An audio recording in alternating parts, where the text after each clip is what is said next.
പ്രത്യേകിച്ച് ഒരു കാര്യം പറയാനുള്ളത്, നമ്മുടെ മദ്രസകളിലെ ഉത്തരവാദപ്പെട്ട കമ്മിറ്റിക്കാരും ഉത്തരവാദപ്പെട്ട സാമുദായിക നേതാക്കളും ഒക്കെ ചിന്തിക്കേണ്ട ഒരു കാര്യം, നബിദിനത്തിൻ്റെ പേരിൽ നടക്കുന്ന ഘോഷയാത്രകളിൽ സാധാരണയായി നമ്മൾ കണ്ടുവരുന്ന ഒരു സംഗതിയുണ്ട്. എന്താണത്? ഈ പാവം ചെറിയ കുട്ടികൾ അവർ സലാത്തും ചൊല്ലി പാട്ടും പാടി വരുമ്പോൾ ഓരോ കണിപ്പുകളിൽ മിഠായികളും ലഡുവും ഐസ്ക്രീമും ഒക്കെ ഈ കുട്ടികൾക്ക് കൊടുക്കുന്ന ഒരു സ്വഭാവമുണ്ട്. സന്തോഷത്തിൻ്റെ ഭാഗമായിട്ട് ചെയ്യുന്നതാണ്. പക്ഷേ എന്താ സംഭവിക്കുന്നത്? എന്നിട്ട് ഈ മിഠായിയൊക്കെ വാങ്ങാൻ വേണ്ടി കുട്ടികളെടുത്ത് വലിയ കീസുണ്ടാവും. ഈ കീസിൽ മിഠായിയൊക്കെ പാടിട്ടിട്ട് ഇത് കൂട്ടിപ്പിടിച്ചിട്ട് ഈ പാവം കുട്ടികൾ പിന്നെ ഒരാഴ്ച തിന്നല്ല മിഠായി ആയിട്ടേക്കുണ്ടാവും.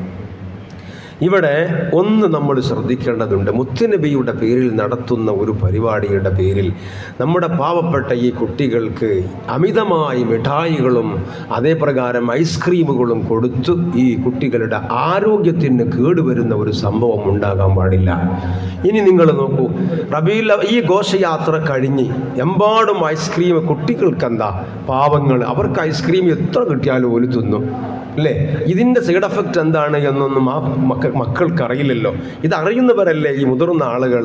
ഇത് തിന്നിട്ട് പിന്നീട് കഫക്കെട്ടുള്ള എത്ര കുട്ടികളുണ്ടാവും, പനി ബാധിക്കുന്ന എത്ര കുട്ടികളുണ്ടാകും, ചുമയുണ്ടാകുന്ന എത്ര കുട്ടികളുണ്ടാകും, പിറ്റേന്ന് എത്ര കുട്ടികളെ പിറ്റേന്നും അതിൻ്റെ തൊട്ടടുത്ത ദിവസമായിട്ട് ഡോക്ടറുടെ അരികിലേക്ക് ഇതിൻ്റെ പേരിൽ കൊണ്ടുപോകേണ്ടി വരും. അതുകൊണ്ട് ഈ ലഡു, ഐസ്ക്രീം, പിന്നെ ഈ മിഠായികളൊക്കെ കൊടുക്കുന്നതിനു പകരം നല്ല ഈത്തപ്പഴം വാങ്ങിയിട്ട് കൊടുക്കുക, അല്ലെങ്കിൽ അണ്ടിപ്പരിപ്പ്, മുന്തിരി, പിന്നെന്താ ബദാം പരിപ്പ്, ഇങ്ങനെയൊക്കെയുള്ള ഒരുപാട് സംഗതികളുണ്ടല്ലോ, അതൊക്കെ വാങ്ങിക്കൊടുക്കുക. പായസം കൊടുക്കുമ്പോൾ നല്ല ഗോതമ്പത്തിൻ്റെ, അതും ശർക്കരയിൽ ഉണ്ടാക്കിയ ഗോതമ്പത്തിൻ്റെ പായസം, അതുകൊണ്ട് വലിയ കേടില്ലല്ലോ. ശർക്കരയിൽ ഉണ്ടാക്കിയ ഗോതമ്പത്തിൻ്റെ പായസം പണ്ട് നമ്മൾ കാവ എന്നും ഗുലാബി എന്നൊക്കെ പേരിൽ പറഞ്ഞുണ്ടാക്കിയ ആ സാധനമല്ലേ, അതുകൊണ്ട് ശരീരത്തിന് കേടില്ലല്ലോ. ഇങ്ങനെ ശരീരത്തിന് കേടില്ലാത്ത വസ്തുക്കളൊക്കെ ഈ കുട്ടികളെ സന്തോഷിപ്പിക്കുന്നതിന് വേണ്ടി നാട്ടിലുള്ള മദ്രസയുടെ ഉത്തരവാദപ്പെട്ട ആളുകളും അതേപ്രകാരം സാമുദായിക നേതാക്കന്മാരും ഇത് ശ്രദ്ധിക്കണം എന്ന് പ്രത്യേകമായി ഓർമ്മപ്പെടുത്തുകയാണ്.